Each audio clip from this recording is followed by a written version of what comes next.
Break the Bubble by Tennisebmorsepodcasts.blog. I pretty much left the real world in my early 70s, as I spent most of my time with contemporaries. Sure, we had to struggle with technology, figure out cell phones and so on, but really, our contacts with the larger reality were limited.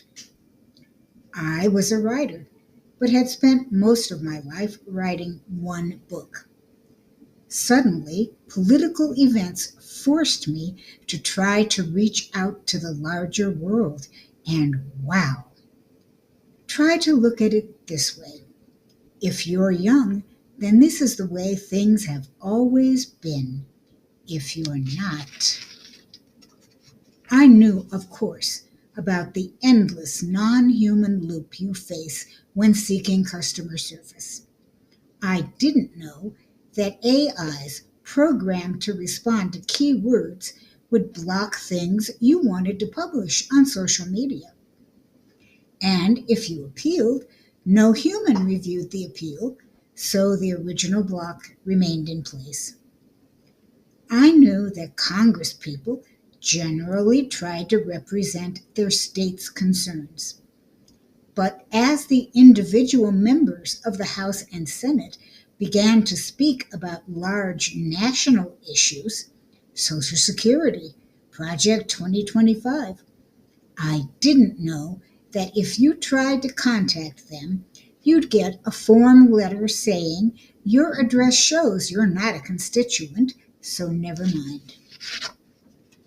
I'd known for some time that we all live in bubbles.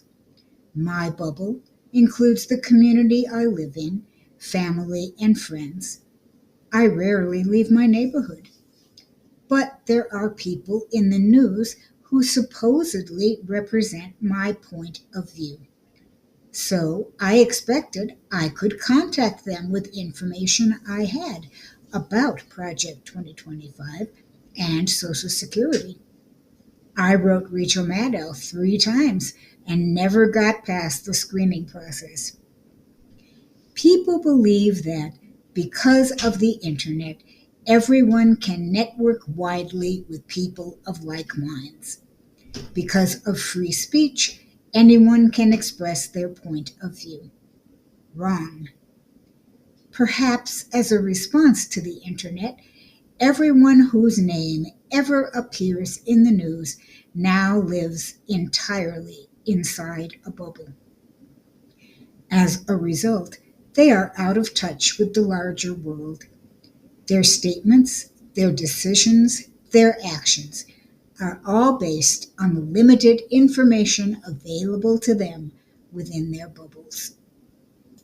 Suddenly, things have changed in America, and they can't keep up. They can theorize, but without access to the outside world, they're not going to be effective leaders in the Trump resistance, although their voices are the only ones we can hear. My message to all of you, congresspeople, celebrities, journalists, random experts, is this: break the bubble. Yes, I know. You will have to pay people. For God's sake, use people, not programmed AIs and chatbots, to wade through a mountain of trash. Hate mail, crazy mail, garbage mail. And occasionally, one of your assistants will have to interrupt your pre-planned and busy schedule by saying, "Look at this." But that moment will be what informs you, what helps you better represent your values and beliefs. All over America, people want to reach out. Everyone who is worried about Social Security wants to reach out to people in the news who say they feel the same, and they don't want a form letter back.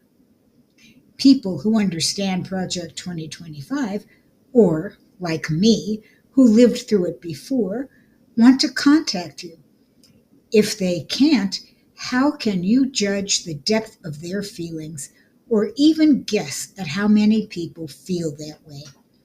If you don't break the bubble, your ability to impact events will be limited. You might say, if you feel so strongly about it, start up a website yourself. In fact, I have a website, a seldom visited website, lost in the millions of other websites on the internet. I self-publish short pieces on YouTube that you can't even find by keyword search. If I start up a networking site, what isolated and frightened person will freely give me their name to list? Might as well paint a target on your forehead. You've got to do it, you influencers. You've got to actually let the people whose views you supposedly represent get through to you. If you want to make a difference, break the bubble.